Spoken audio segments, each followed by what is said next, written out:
Welcome. Very well. I don't pay as I say a tone for what so. We are grateful for that. Ministry boko there. Ministry of Bonnie Bieni. Ejuma koye. Your boy homodin. Okay. Okay. Let's see. I don't pay. I don't want command na development about so far from the ministry, especially and the department a passport and the average to be any passport. A lot of issues I don't pay a border for anything I don't pay any adding come. But there's been new developments. They say walk online any idea ube book appointment ni bibia. Take us through TSC Ejuma Moye or horses say. You Miss Apia Kubi. Me Hano Paya. Nidikai, Midenchi free. Man, I Makua, a grammar on instant so. Ministry of Foreign Affairs and Immigration. Okay. I was swap for Shelly, I Kobuchi, Dano, at the brew, at the brew cheerful na. One was sharing with TV so. Yet I must say, someone in my say near month for metric combo. I went to crack a passport. Now I'm say Ghana for maybe a chemuno. Anka Ghana harness a pay a passport. Yeah, I'll call how Pimu. Which the boha put me free or crassy. It took crime bank crime. So about lie. Janla moi be an opaque saying you cram on sank an application to me submit no other No assign. We started na your ministry. Yeah, man, honorable shall cover to down no. Yeah. Your dream one you see I nam sashi suno or how I gonna full come no. San we ni butaya nti enam so ye di san hye no baaye and hye no ye di kai digitization no Okay. as say no we Ghana ni bana pe passport a na uhia ye se ya abefo ade fe ni internet no cost wa ye wo online ye wo address ho na obe fill form no. Okay. Now fill form no I also tria. Na utria what submit. Na tia Kessben. you Bruni can be bisa appointment system book appointment ye be ma da. That's how that say it do bra. Na ye ntwa mfonyini. Okay. Na nsa no. Na ye nhwe onkrata opese wodi enya passport yi. Ye wie bibia wie no. Ya ma da set sa da behwe so passport no I ready and watch. Na near can hone say no ye wo be say 13 application centers. Okay. Mia do miensa Across the regions. across the regions. Okay. Obe koho akoni. Nti hu hia say obe bankran etie no. So oba apply for passport. Me nema ama say passport hun sensem no sha na ekomu atiti ya na ekomu no Yeah. abafem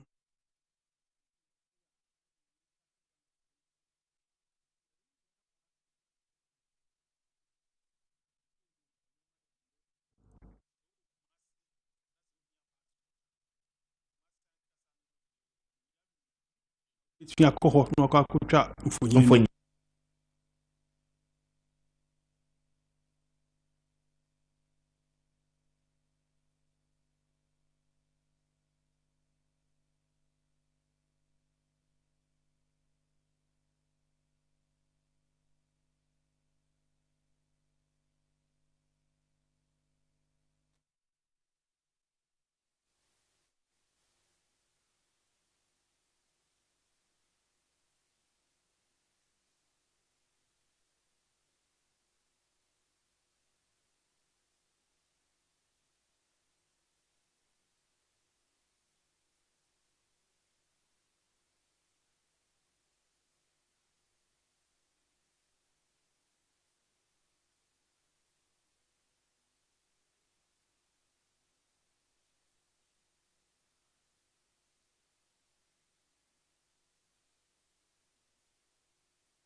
kasa no makasa French wo bie na no awoboajo asana na ho febia wani bono so awira tete wo kwani ni bani na sene ni ba ejo no bi no nta bie eja wo mu anami di asem asa chiri na no mpa no asem eja wo mu asoma di aba wo do man kuma oba ade e hye yense yeni nsa wo so eni je ni agrewo afe wuni e bi wi ase asoni mu e ba sa wo yira kwan so akire ne kwampa no bi asem yo bi asmo oni pada sani awon manwem wo wi ase ha asam to nyonko na to be bia nkamfa ho menso metene be bia nka me pema yeden nanso wadoma nkoma bo ade ebo nipa bata nipa ho obi ada na nyonko ensu na yirasio obi a woni dwuma odidi bo a oman wokwo na ni kosi na fuo wa yuku ni chechere ne ma obi ana ni koso ni ja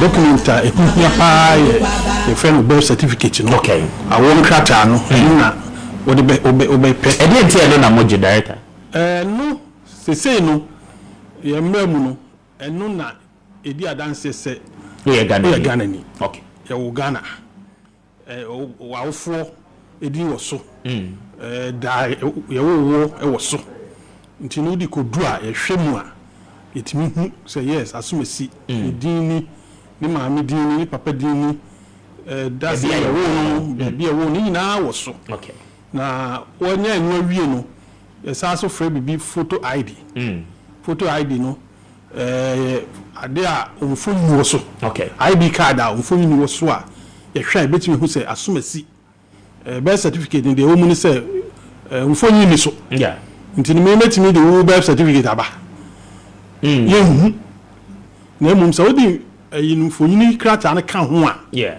ene ebehu se o apia kubi ampa yonoa ena ne dingo awon krata no so no they say no Ghana card no ene ye national ID a ye hwe nti no the Ghana card no be ka birth certificate no now the akọ application center ho be bia wo akọ try mfonyini no now the kwa ye officers no so omo hono staff no be hwe bi officers no so omo hono staff no be hwe bibia mu ehu se we ye Ghana ni na ne ya wo mu ni se sakua kubi ne wo mu ni se passport no Ghana for pe ene betimi akura okay obi a onye Ghana ni no untimi nkuta e dey ntia efi se ya de a amanaman nyina dia tum se passport ene di adanse mi hu obi a baby a ufi o manya ufi mu ndi se o de ekọ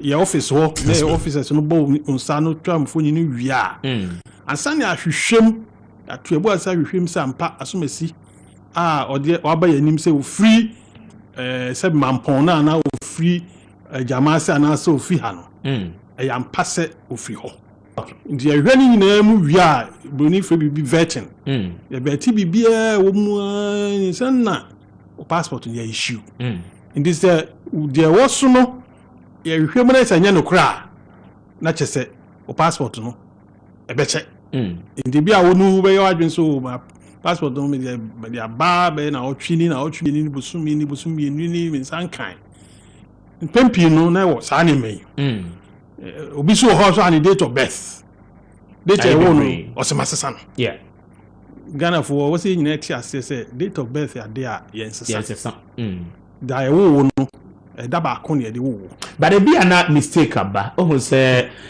Louis tete no na ye ma memo ne ya wo womuntimi enkipu data womode wo ye wodi sisudua bi na kire so ye wo afise ye wo kura bibi se le si ye ansa na wo benya obehu baptism set ehu birth set no na a little bit of challenge enti se ekoba ne sa na how do you resolve the issues obi nso kura na wo yakula yen candidate of birth in chen but wo hwe ni year group woni omu co school from primary to baby awadru na at least wo mu ages ni ade he's able to determine time a yede wo ne ade for himself probably ebia na parent no an country no enti issues we nyina no esisi how do we resolve it me de say obisa sa asemi ne esi bebebe no o say mi de tobet ne wo me no na bia date of birth from the man no enya no kre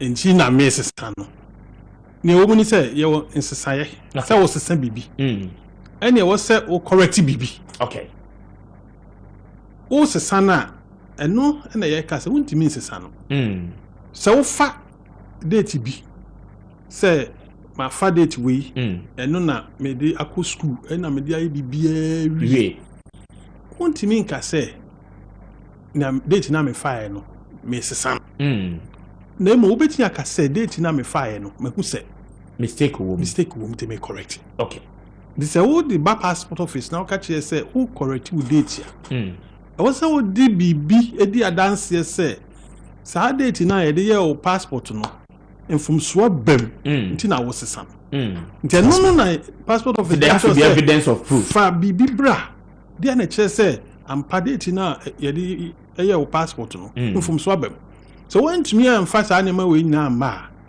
na che say dia wo kan no sabi one why what been so person sesa okay obu ha obeti na gas me kwa abrochi na me nua bi wo ho odi midin aye ne nkrata peso pa adwuma ma me na wo se me sesa ni age no but timi mfie no so se de be ya metimi akon makwa koye sa adwuma no obu ha kwa akobọ osiyo ball na me contract na menya no ebi a manager say o say me timi mfie so yeah we say any dey ye ni ntum if you say control nkrata na ye no e wo say munyam bam e wo say ni kuri bam nti say ye nkrofo a da bi timi se san control nkrata afi say obi e pe so san ni data wo de nkrata no kwa abano ne a ye hwe a ebu mam e say buo so amamu a minu mienu ena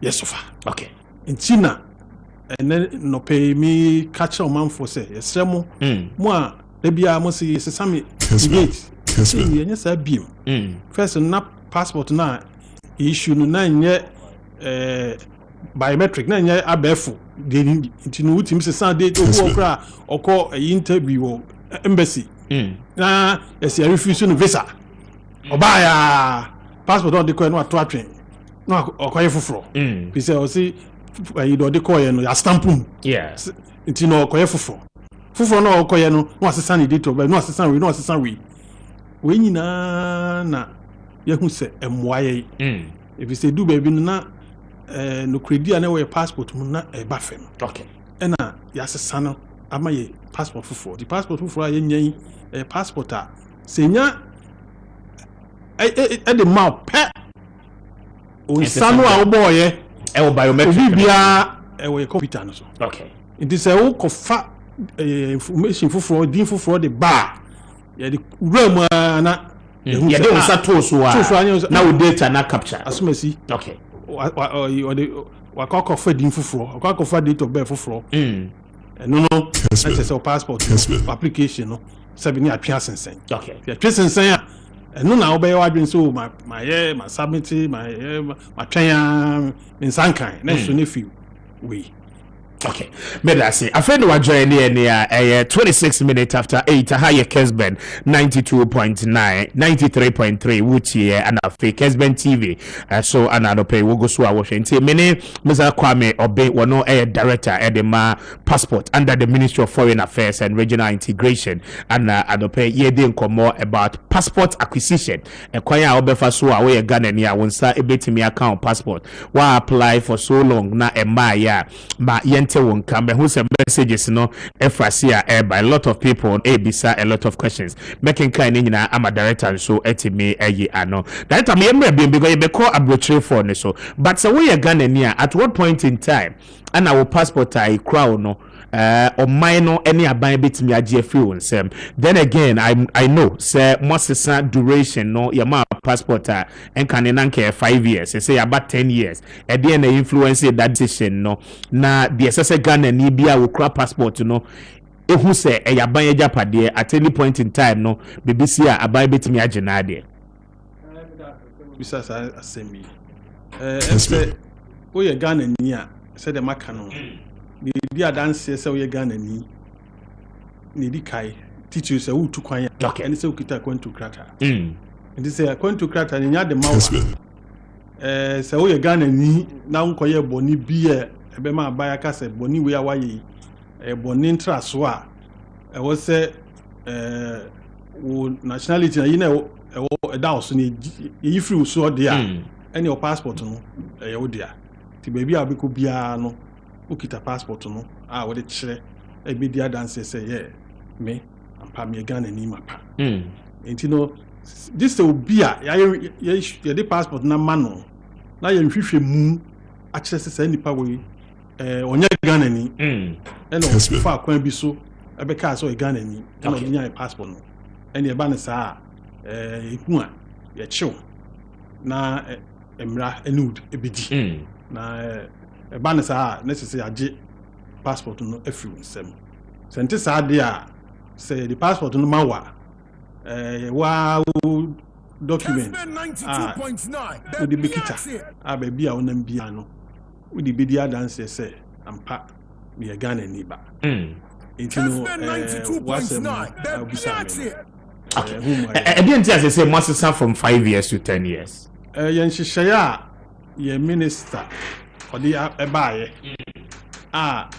chese say ye share passport for fry issue yasi na ye mfienu okay but mfienu me do baby no ye minister no ehun say e de ahokire pi eba na for so he say mfienu no wo ya wo bo wanini naba necessary san call video okay intino na chese o how ne atiti eba na for so no e na minister no any ministry no mtena asika say yemfa konfiedu ena chese di konfiedu nti di konfiedu so emse Ghana fo ani age ho ebi say onsaka betwan ya yese mfiedu ansana wo teacher o mo wa amano ne nze o mo wa amano ne de passport no akantu krata no ade a ene abo mo kwan bebe so nti say o de mo na say mfie nu mu a sesi a no kwa ko renew eno no na emwa the ahochere brom ntina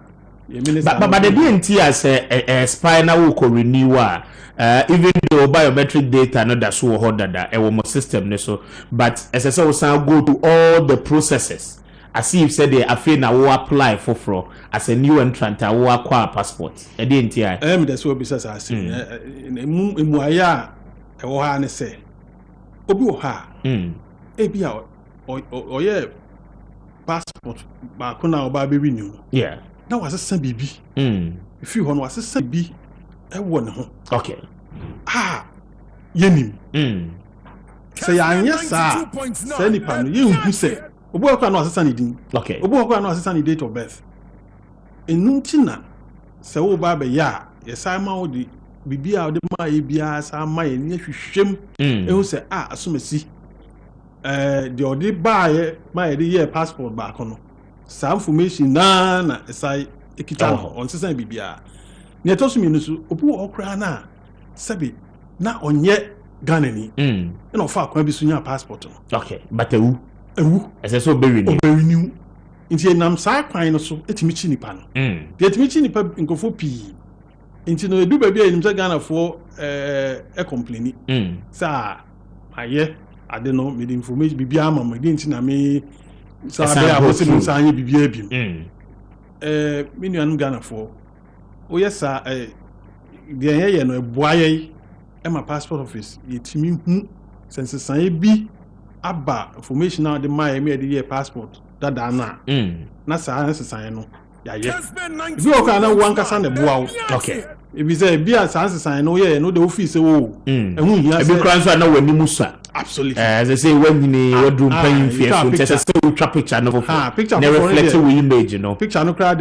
mra chese bia say o ba be passport fufura also try picture no na picture na wo twa no reflect say current because obo oh yeah no and say no say mfie du yeah your passport dada na mfie nu it is all ba be ye fufura ye mfie du a na say picture na wo try no ucha efie numa atwam ya say no wasesa nti also oba ni twa picture no na fi hu say passport na ya say no wanim no che wo nipadua no okay be that say na yemra brochire for ne so wo mo eti amanane na wo muti anope no a lot of concerns, but before that, you know, Mr. Kwame, but obeying I mean kind messages in the Bia Abba. I say, good morning, Mr. Speaker. My passport expired 16 years ago. Can I renew it or have to apply for a new one?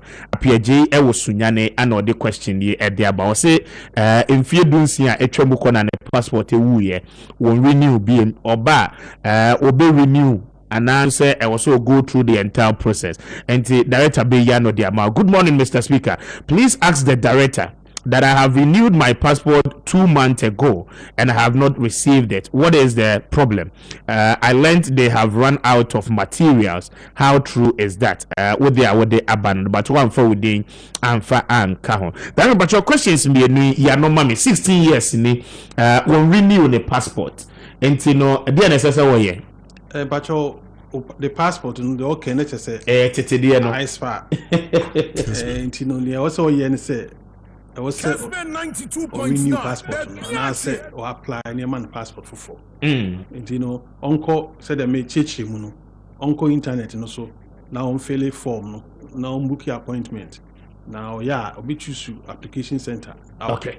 Don't share fees no. Dan do hwa on fasa the passport that no. Enka form no ho. No fanko application center ho. Yeah, we say bia na be yama no. Na yama passport for.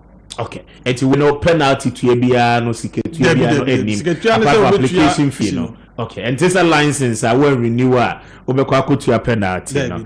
Okay. Obi so we renew the passport 2 months ago but in Sankan ye. Yes, be no crescent in Sankan. And just yes, more short materials. There be in short materials. Said I make teaching passport no apply your processor go through. Into no say on Sankan ya and just say ebia BBS. Okay. It just say be a process no into na ma on Sankan ya. Into me no say oh say oh apply utra efoni no your card akitu bi eguma brofun no your friend transaction slip. Okay. You be me person or the transaction slip no e be ko be bia or apply no ko bisa say the passport no then na see enti nsankan ye em say program is ko na wi a we will helpline contact numbers bia wada ma de betudwa say the be obi a wo sa tibia no bia no obetimi afre wo bisa ubisa ye be chiro yintia on sankan passport no. Okay. My main kind we need a very long but mekan. I say good morning, Mr. Speaker. I encountered a problem when I applied for passport in 2015. It took 5 years, yet I didn't get my passport. I had a problem with my date of birth when the officer was entering my bio data. Everything on the form was filled correctly, but with the data entry, clerk rather made a mistake on my month and the date of birth. But when there on the same day for it to be corrected, in my surprise, since 2015 to 2020, I didn't receive my passport because anytime I go there, they keep telling me that I have come whilst they know there is something wrong with my application. Then I have to apply for it again, even that one of the encounter I had was the problem because they detected that I have applied for it before. So I was told that clearly the passport was missing, and also seek for police extract and then affidavit before they can equally print out a new one for me. And I was fortunate that it was a friend of mine whom I gave my receipt to, so it clearly reminds me of where I kept it. And the problem working and say we're filling the form no the data no nipa na we capture the bio data no aye entry no mo system ni mo no aye mistake and make changes with aye the date of birth no for 5 years ning san ka passport no osan ko bi ma machine na capture ne say waye dada. Now they are telling him say it's a sort of swear affidavit on the changes na abani nyina meanwhile no fault no influence no Trimadrin, the work can Trimadrin kakra fi say submit application now. Yeah. Yeah, wo documents na nkrata na wo de maye no. Idea dance sampa ye wo sa date we. Okay. Sa said the messia aka no birth certificate. Nti sa date na wo birth certificate no so. Eni na ye de issue. Mo de ye adwuma. Ye de ye adwuma. Enen ne e wo form no so no. Ti e hwekra na ne e wo form no so no. Say any date of birth the wo birth certificate no. Okay. Sabi e boy bra. The what you know so any day adwuma. Nti no me pese me hwehwe na sen mu. Okay. Say obetimi e de number transaction number no. Amawa. O de mawa. Okay. Me call officer me hwehwe mu. Kessben 92.9 ababa. We say message no dey aba no. Me no ntiase no me ntiase papa. Okay. E mo disa me hwehwe mu. Na ntana metimi ehu. Okay, 38 minutes after 8, Mene Ora Kwame Obe Anna Edin Komo, Director at the office, passport office under the Ministry of Foreign Affairs.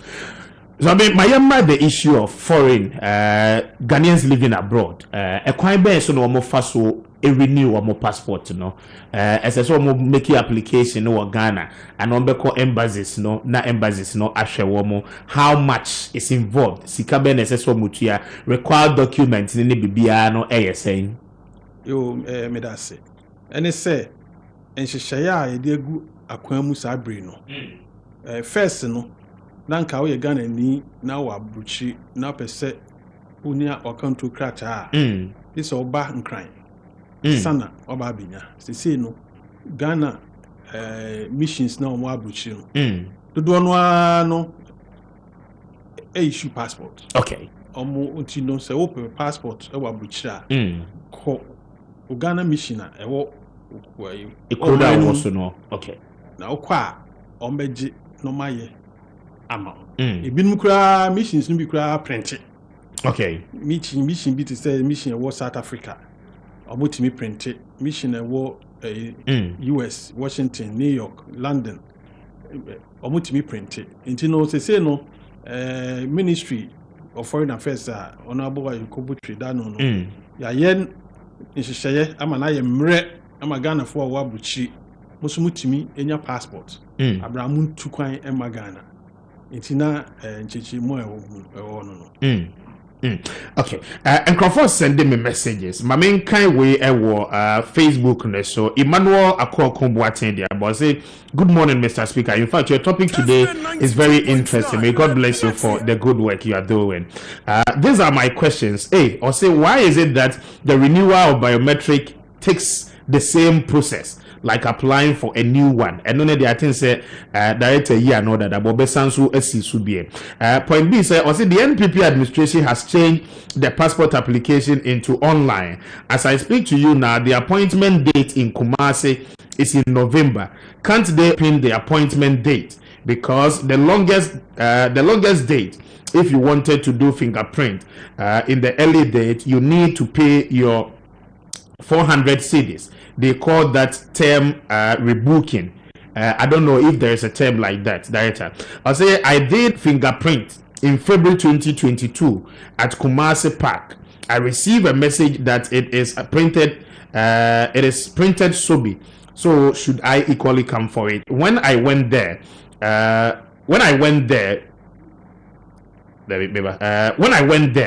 it happened that they told me that it is not in Kumasi. Meanwhile, I didn't give the receipt to anyone else. Can he help me get my passport? Anna, what they abba? Beda say any message what they abba. And I think say the process of renewing, no, reapplying and now re-going through the entire process again, no. I know the way you know that, but obesense should be a mama mediator for the sake of Nipa. I will be sa question. Emmanuel Akua Komboateng. Yeah, me that say. Kessben 92.9 Nintia say we renew passport now. Process no. The same as say apply for new passport, one. No. And they say a boy my passport office you insesan bia aba wo passport na e de man foforo no first no okay. Any near o sai the amaye no data now the be maye no you dey compare okay nti you dey compare ne who say the same data any problem ebu I dey compare na sense nsusuya ba mu a ho no na yetumi ehu say ampa owura yi osesa bibi e won ho okay na yetumi asesa no nunti na ye ne saa na nkofo ka ho asem pi nkofo pi fi so ehun hia ba tie pa mo chew say wo ko they be the same way mfa to ho says they will call US embassy say no can apply for visa na say what the car apply bida na say we apply for new one yen ka say we apply bida ntino information na process na wo ye no ye be sesa no me bo a the same yi on the mission yes so na ye no say the be ya data na say information na nsem na de be ma ye fa ho no ye betimi de atoto ne o de ma ye first no na yetimi a compare ne hu sese susuro bia ba mu a san bia ba mu a na ya dey ya sesa no amount se bibia so nye ya na ya dey ya issue passport no ntina nsesa ye cheche mo no okay and I say appointment date mo de mo no in Kumasi wo mo afile form no online no appointment date no is in November appointment date ni de the wo mu ni say application center bia no omo wo number of cases are ometimi handle okay every day into no date ni shisha kodru date ni shisha kodu that time to no dey November no obi nso dey we ani obi be won ani obi be wa chire na ne wo say ntina am say okay bi no can rebooking okay rebooking ne say obo ha appointment date na dey amano no e wa chiri okay ya dey man no wie no hu say e bia ne o chire ya na o so tu kwan yeah it is any pano so ko application center wa no ko kana sem chire officers na wo na omutimi sesa no emma no appointment date a be boa na ma na control no watimi ade akọ etu nti na appointment date no ho a person obia utu so appointment date a di so train na sabre no so a wakọ but wo ye rebooking na say otu eska na dabi ete em wan say obi si otu eska ye ntua ska so otu eska na so obi na ye dan aju sika free okay because passport officer ankasa no say no nhyehyɛ a abide agu da kwan mu no ye ntua sika o passport office okay ye ntua sika no online nti se sika bia ko passport office obi ba gye no ayi sika eni se otua okay if you say sika no tua nkwa bai ho akoni pa de bottle no okay when so the bia ba nana anno ede but say good morning Mr. Speaker, I applied for renewal of my passport last year in Kumasi and I did my biodata process in January this year. We are in the 8th month of the year and I have not gotten the passport yet. I have been to the office several times, but the only thing they tell me is that it's not ready. But the first one I applied, I did it through someone at the office of the immigration, and within 1 week I got my passport. So what is happening with their online processes? Ruth Kanzi Eddie about, please kindly ask my question for me. I'm Ruth Kanzi. Please, how come I acquire my passport that has been withheld due to double registration, please? And to also say the passport has been withheld due to double registration. Maxwell Chenebo Akodiade, but good morning, Mr. Speaker. Mr. Obi is my senior at Okonfanoche Secondary School. Good work done, senior. Maxwell at the way free a year. Buenim ana ede ebai. Yabo Ebenezer said, my birth certificate has been with them almost 2 years now, all because I laminated it. Thanks to one man who took 50 Ghana cedis before I passed through the process. Okay, but I have not received the back. I have not received it back yet, as they promised since 2020. Okay, so what he's implying is or laminate in the birth set, and at the bar offices, no laminate, but originally 50 cedis, and the man will go through the process. Up to now, Ninsan can the birth set in the back, and I will be Sahu Asem. And that's a ya no mame, not me miss out the very last question. Now, young fancy. I said the Macano, Oko passport office, that call. Submit your passport. Kessben. Okay. To be a reduce Cabiano, Sabi or Jusica. Not all the Ashen Butum. Intino, Intia. Normally, no, so no birth certificate, no, yeah. birth and death registry for no more office no. Yeah. Omo ka say we laminate now the bar. Omo ntimi hu ne eye genuine ne enye genuine. Nti baby anu advice say we the birth certificate no gi a men laminate e na o de aba. Okay. Nti ne waka no me no me nyina so bia e na ma betimi comment on it. But meka che ne say baby o ye na office o mo gi ye no. On san ko ho. No nko bisa e ho asem. If you say ye no ye give birth certificate near the year bibia we are sad what the amount ye keep birth certificate. Okay. Nti onko ho no ko ha me nim say omeka obi mo nso so mo ko twa pictures ni we are delays na eba no otua sika de anka otua ya ma immigration officers na na nsa aka but don't otua sika otua normal application fee no e chesa intimember that's what business as because obi am making indication agosia connect do say previous one or year 1 week pepe na nsa aka the passport mami ma assembly a tesi e passport office pa okay me na nkofo p fee say yo go from goro system ni na say Kessben no passport office o de obi application abreme okay no be catch him say opa me chew sa so masi we oye minua oye madam fo yeah we apply for passport okay ya mano date say date say no meji date nu ho nanso also to kwan na no chine ya onya scholarship obo also yare we say den ko abuchi ko san yare iti na also hu no mobo na so o issue passport na ma no da koma nipa no no akojisika iti wo applicant no beka so man first kana amanipa na enka min sign dey enka passport na so nya no kre if we kwanya nipa no buy obeka ye ehunu mo ba ye issue passport no ma no enti na unya ne ntem no na ne sika na nipa no betu ai because then ye issue passport no sika bia mama ye ni sika emfi obi aho na so mo won fifi no yes we o diska na dodo na so sa mo je no say wo ankasa wo applicant no bo fra o se minya ho enkonko follow up minya ho kra enkonkoje obo okra oko internet so akọ apply no o se minya time nti diska na fa ye man nti diska no mani pa no na se nipa no koye de wo so ye man wia no akọjina be bi so passport office there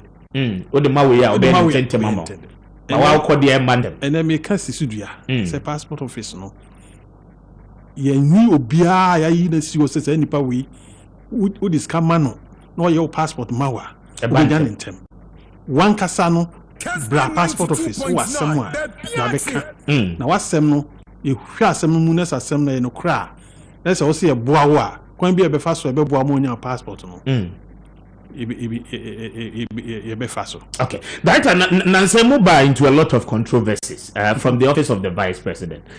Ghana card ne say a passport pacho beti passport once the visa passport office so na wo director Ghana card no passport na you bet me the Ghana card no e be in the next few years from now to 2024 obi kura Ghana da obet me use Ghana card no as a form of passport I be travel document obet me there two kwan say abai aba out sem efa Ghana card no ye minister also afọ no abeka Kessben 92.9 message say and no interview ya o grant me my limit no to passport that is passport from command yes yeah no your passport so ti yeah no issue passport em say fa Ghana card no your NIA na Ghana card so it is a mema ba na say me say be me obi am hwe passport so a na obi se bisa me nsem a me pese once unsem na obi sa me no e be fa passport ho okay that me was maybe banner say unya obi so a onso betimi aka Ghana card ho asem na obi sa no sa asem no okay so but then commodity bia anko so because the impression I hear ne say for instance obi wo amanane na wo ba Ghana okra ne passport book okra Ghana card or the Ghana card che e wo ebia Heathrow airport ye betimi anya ne biodata nyina as compared to say okra ne passport booklet no ye betimi ama passage ama na ba ne chrome without any difficulty the passport is a traveling document. Waka say before I will be too quiet, you require that. And until that may be because the impression and the accession no will be cried and say a baker will be to me the Ghana card no akwaje visa in a form in replacement of the passport. And you know these are genuine questions, at least about office. You should also be able to tell us because Monso more work here under a government ministry. Well, I'm say a man for Bekaya. I'm say a film. Where say March and I say February. Kessben 92.9. Ghana Immigration Service. A press conference. A press conference, you know. Omudi tuja. If I buy in Shishaye, I'll pay on my Ghana card. Yetimi editu kwai. Okay. Na Shishaye ni munu. Omusi sudria. Say if fees abre no. Ya ma airlines or Ghana na directive say so be free amanone bagana okida Ghana card ya o man kwan manufo plane and from Ghana. Okay. Sa in share no did say that so okay. Immigration for na the tuja obia utie bibia no em say ote the immigration e kai me sure say san share na sesa intino the me make catch on say the immigration for the two dwa no muka say omo inform all airlines say so kita Ghana card Kessben 92.9 the piache into kwan famra Ghana no em say san share no ho intino asema make afa ho em no remember passport no booklet no ye hia bi ma na em say that my into the minka ne besi bibia betimi asi and abai share no Ghana vote you no pe sentina me say be buy no o de me buy say be buy passport hon ko banzo na ya ka passport hon when I dey we so e buy ka and am so me checho mu say nia abai akani Ghana Immigration Service so e dey two dwa no and as say no oko airport ye wo buta u kita Ghana card ho na akọ na wakọ check it out.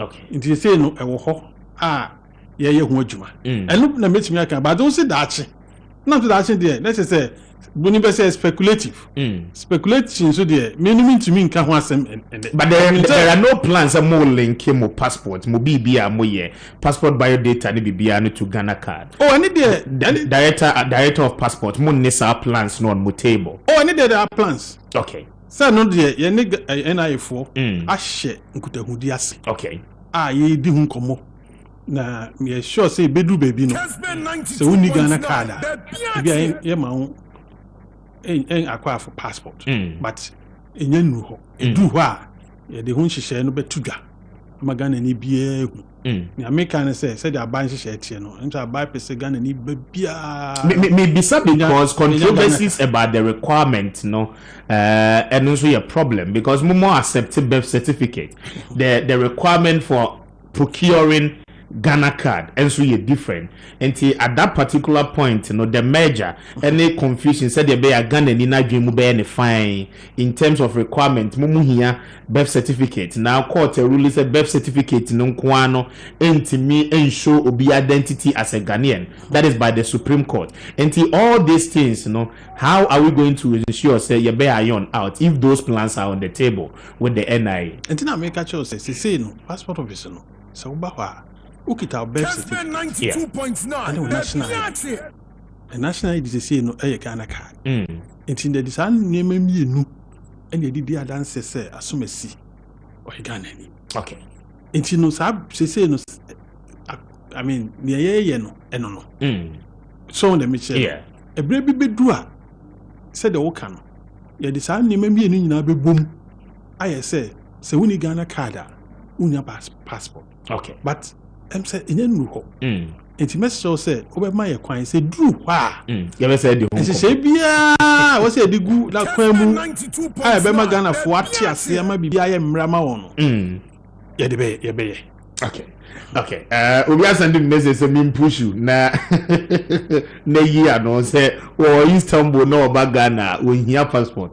We be issue the Ghana card na some of the things are quite funny in our country. Sana ni pade di aba. JM na anade aba. But doc, mami na wase Mr. Obey. But finally, almost some machines somebody printing no national office na break it down. Information will be sent this year. Why the catches any panel? Yes, you know, in fine. Is it not true? Unconfirmed my any no credit. Some machine break it down. No. Okay. You see, no credit woman say I can pay any printed passport. Okay. Then printed passports to other regions. What did the mission say? It's a machine break it down. The next is a passport issue. I see. But me come to say your machine break it down. Issue passports. It's Ghana Nibia we have passport no. Apply now. Okay. Apply. You be boy home the issue amount. Yes. Okay. No final words at the one it's not your fancy. Mpacho me say me twa to ne say me da wase say wa ma yesa kwan yi me Ghana fo abepipe nkomo. Kessben And American say no. The Ministry so ya ehwe amanu nsem so a osuafo Shelley ayikobu tweda no. Passport hun sensem e da yakoma so. Na bibia na e boy ho modern say be ma na ma ye mre. Ama Ghana fo. Okay. Na omo apply for passport a omo anko ahokyiri mu. Mo bia nkotwe sika e mo bia. O pese o tue sika de wo internet no so no e tua. O tua no wi a Kessben be issue passport ama na ni twa to kra ne say be so bia o passport no hwe.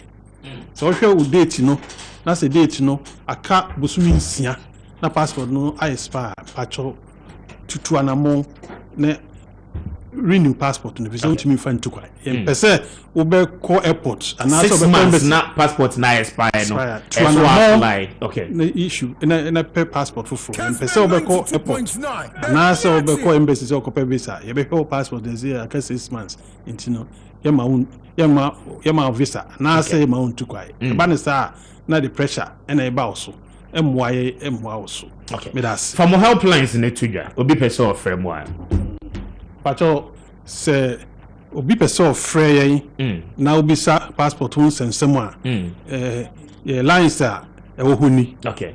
ne di kai 0240 913 284 ne to so mienu 0240 793 072 ne to so miensa 0302 738 473 sa helplines yi your BI friend or client service unit where Ministry of Foreign Affairs and Regional Integration. Okay. Ofra ebeko ho na sembia twe wadwen passport on obisa on biwa no. Okay. That's Zabi adopebe that's Kessben said that's it. And Mr. Kwame Obey and meaning the Dean Komono, Director of Passport at the Ministry of Foreign Affairs, and Adope Menino Edin Komono. And two questions in about passport. I believe say we no questions in the Benano Banoba. But the next time you be in the engagement, no, we will ask him more about what concerns what they aba. Offer helpline now, I believe say one more new year be brea woman so estimate Edia. Mama, we try home na mama